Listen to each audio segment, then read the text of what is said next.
Assalamualaikum warahmatullahi wabarakatuh. Perkenalkan nama saya Yani Hilmi Kurota Aini, NIP 101211743. Di sini saya akan sedikit menjelaskan tentang manajemen perubahan. Yang pertama itu yaitu pengendalian perubahan. Pengendalian perubahan itu seperti apa sih? Pengendalian perubahan itu yaitu suatu metode yang digunakan untuk mengontrol atau mengelola perubahan. Hal ini diinformalkan dalam kebijakan dan prosedur manajemen perubahan untuk memastikan bahwa metodologi yang sama digunakan untuk setiap perubahan. Lalu ada juga pengendalian proses. Pengendalian proses itu yaitu suatu disiplin rekayasa yang melibatkan mekanisme dan algoritma untuk mengendalikan keluaran dari suatu proses dengan hasil yang diinginkan. Contohnya, temperatur reaktor kimia harus dikendalikan untuk menjaga keperluan produk.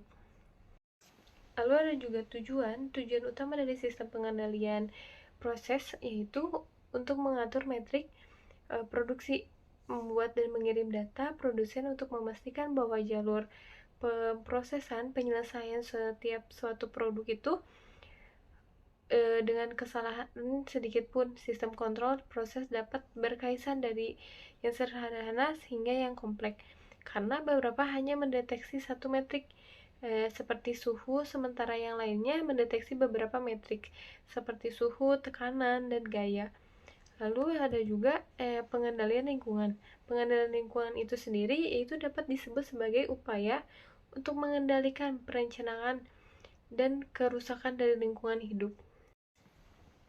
Pada prinsipnya, pengendalian lingkungan adalah suatu pengendalian terhadap dampak lingkungan yang terjadi, baik pengendalian terhadap dampak lingkungan yang akan terjadi baik dalam bentuk positif maupun negatif. Dampak tersebut meliputi seluruh kompleks lingkungan, yaitu diantaranya biotik, abiotik, kultur budaya, baik dampak primer yaitu dampak utama ataupun dampak sekunder yaitu dampak turunan dampak utama sebagai kompleks pembangunan industri. Lalu ada juga manajemen perubahan itu sendiri yaitu segala aspek kehidupan yang terus berubah, berganti seiring dengan berjalannya waktu. Perkenalkan artinya dalam mempelajari sejarah kita harus menyadari bahwa rangkaian peristiwa sejarah sejak adanya manusia sampai sekarang adalah peristiwa-peristiwa yang berkaitan dan terpisah. Kurt Lewin memperkenalkan model perubahan perencanaan dalam 3 tahapan, yaitu mencairkan unfreeze atau menggerakkan movement dan membekukan kembali leverage. Model pengolahan perubahan melalui 3 tahapan CATS berupa unfreeze, charging, movement, dan rephrasing mendepankan individu atau manusia sebagai akar dari perubahan. Model ini juga melibatkan beberapa pada faktor pendorong dan menghambat suatu perubahan yang direncanakan. Metode unfreeze atau tahap unfreeze merupakan tahap proses yang memutuskan tindakan untuk menciptakan inovasi, untuk melakukan perubahan dan mengatasi tekanan referensi terhadap perubahan.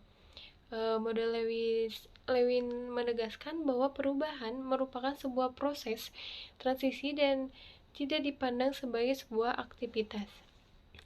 Lalu ada juga model Frost-Fred, yaitu rephrasing merupakan upaya membawa kembali organisasi kepada keseimbangan berupa a new dynamic equilibrium.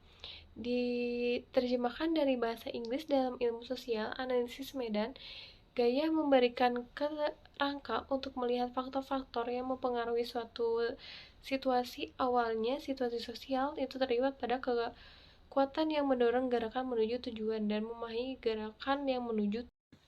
Mungkin cukup sekian penyampaian dari saya. Mohon maaf apabila ada salah kata atau salah penyampaian. Sekian dari saya. Wabillahi taufiq wal hidayah. Wassalamualaikum warahmatullahi wabarakatuh.